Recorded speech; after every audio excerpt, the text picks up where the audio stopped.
Salut à tous, bienvenue dans cette nouvelle vidéo, un nouveau petit format qui va venir s'immiscer de temps en temps entre les différentes présentations de joueurs que je vous fais d'habitude.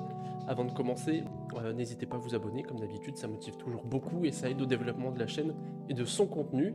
Donc ces petites vidéos, je sais pas à quel rythme ça va sortir exactement, je verrai surtout en fonction des retours. Il n'y a rien de défini, mais en tout cas j'espère que ça vous plaira. Et puis comme d'habitude, si vous êtes prêts, on y va. Et donc aujourd'hui on va sur une petite capsule qui me tient à cœur en fait en étant un suiveur du championnat ukrainien et du Shakhtar en particulier, parce que oui, après un peu plus de 6 mois après le début du conflit entre la Russie et l'Ukraine, le championnat ukrainien il a repris ce mardi 23 août, veille d'anniversaire de l'indépendance de l'Ukraine qu'elle a obtenue le 24 août 1991. Et avec en match d'ouverture un symbolique Shakhtar Donetsk, la capitale du Donbass, région revendiquée par la Russie, et le Metalist 1925, club de Kharkiv qui est l'une des villes très régulièrement ciblées par les attaques et bombardements depuis le début de ce conflit. Mais le match qui va nous intéresser aujourd'hui, c'est pas celui du Shakhtar, c'est celui qui opposait le RUK Lviv et le Metalist Kharkiv, l'autre club de la ville. Le match se déroulait à l'Arena Lviv donc, et ce mercredi 24 août à 15 h. Match que le Metalist a remporté 2-1 après 4h30, donc pas 4h30 de jeu effectif évidemment. Le coup de sifflet final il a été donné à 19h27 précisément, la faute aux alertes de menaces aériennes obligeant les joueurs à se réfugier dans les bunkers prévus à cet effet à plusieurs reprises.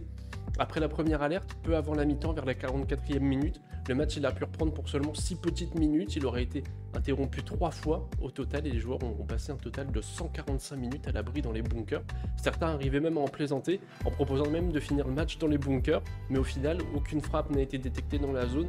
Mais malheureusement, c'est un scénario auquel les joueurs ils vont devoir s'habituer. Personnellement, alors je prends parti, je vais le faire, je vais me permettre de le faire, mais je trouve que il y a un petit côté malsain à cette reprise du championnat, en tout cas en terre ukrainienne.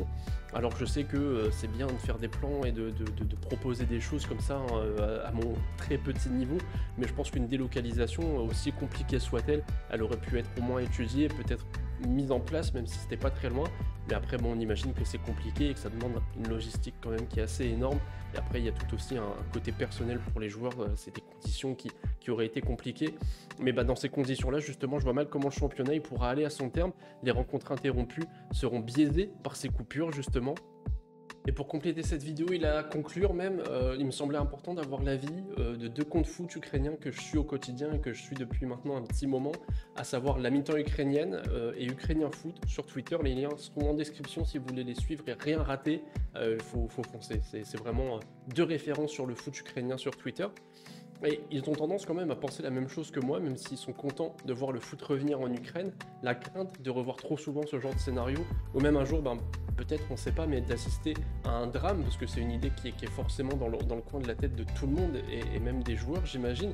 Donc c'est un sentiment partagé aussi, donc entre l'absurdité de maintenir une rencontre pendant tout ce temps, avec le risque de bombardement, et le courage de ne pas céder face à la peur. Et vous, qu'est-ce que vous en pensez? Donnez-moi votre avis en commentaire. J'espère que ce petit format vous a plu. Si c'est le cas, il y en aura d'autres. En attendant, n'hésitez pas à vous abonner, à liker et à partager un maximum. Ça donne beaucoup de force. Puis je vous dis à bientôt pour une nouvelle vidéo.